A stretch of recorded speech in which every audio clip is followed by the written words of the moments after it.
following lecture by Dr. Gordon H. Clark is entitled, What is Apologetics?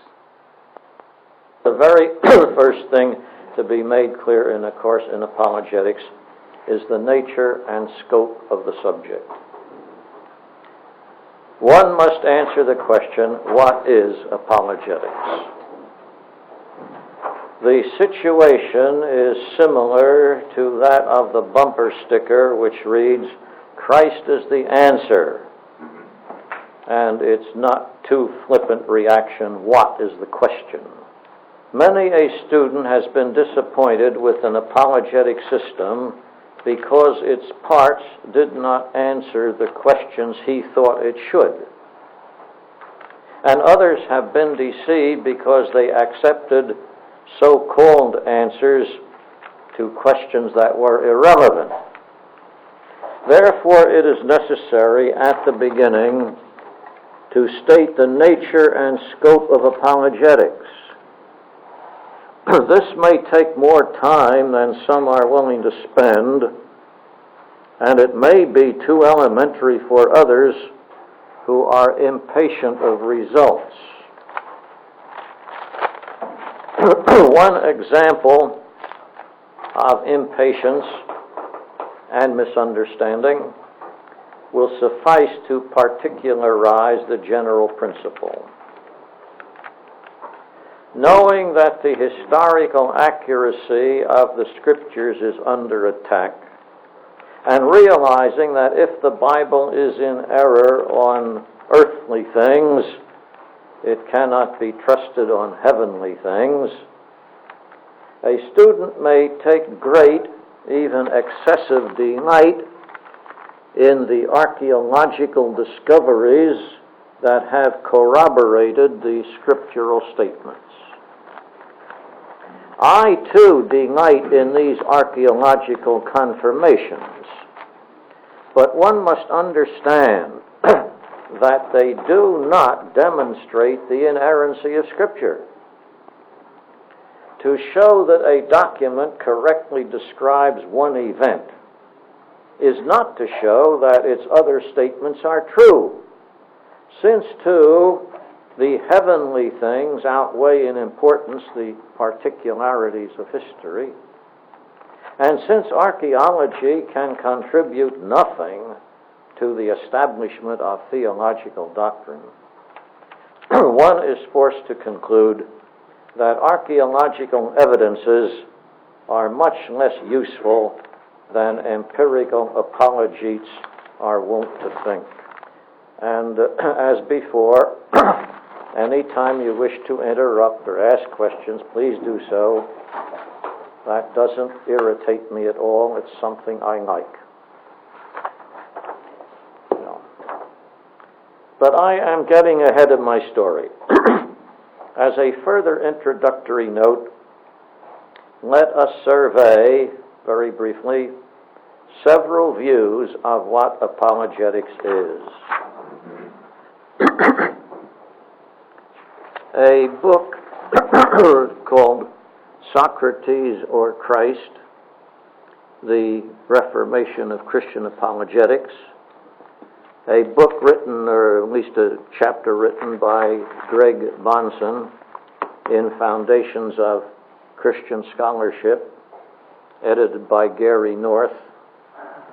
On page 192 and 193, and incidentally, if you don't interrupt me, I shall interrupt me.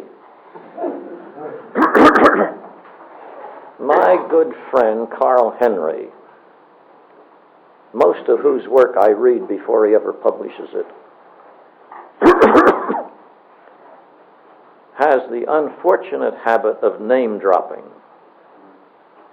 And I have remonstrated with him gently against this, and I have urged him to quote fewer people, many fewer, but quote them more at length, so that the students or the readers will have more notion of the theories of the men he's talking about.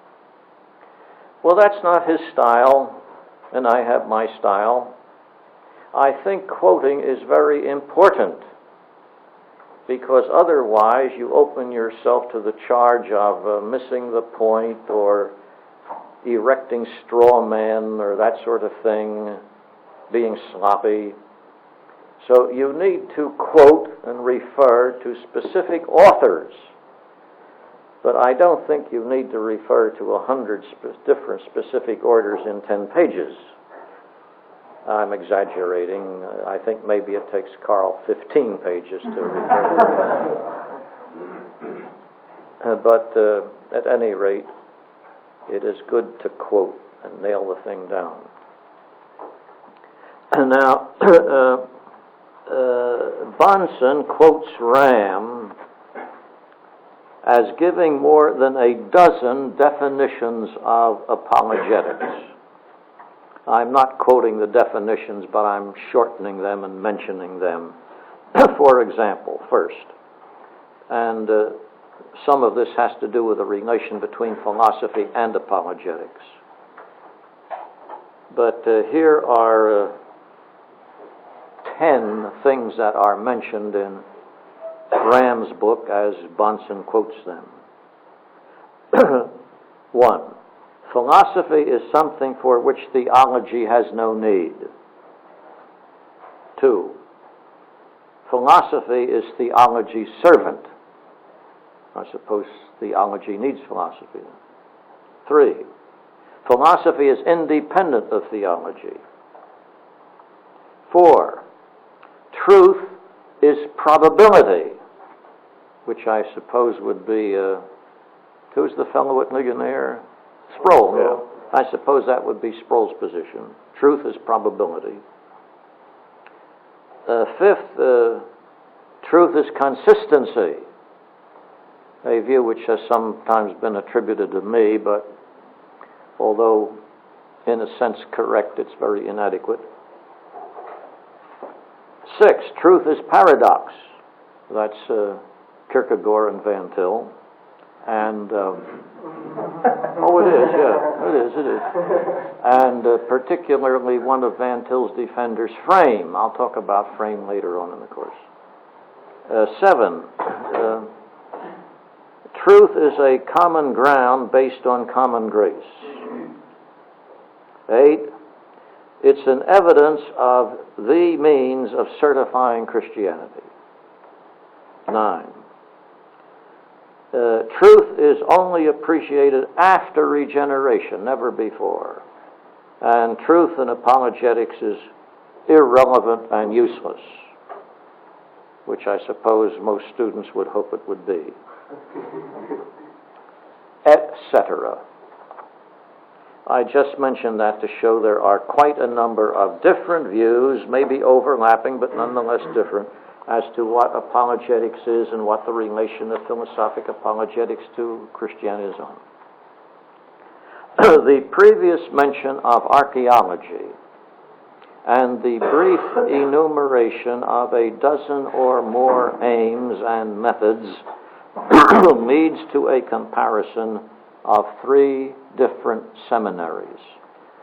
There is one seminary, so I have been told, and therefore I won't give its name, since I've only been told this, but anyhow, it's somebody's opinion of the seminary. There is one seminary that deliberately excludes what has usually been called apologetics and has replaced it with archaeology. Now, I know what seminary I'm referring to, and I know at least one of the men is a friend of mine for many, many years. And I imagine that this statement is correct, but I've never checked it out, and so I won't mention the name of the seminary. But there's no apologetics, and it has been replaced by archaeology. This, I believe, is a major blunder.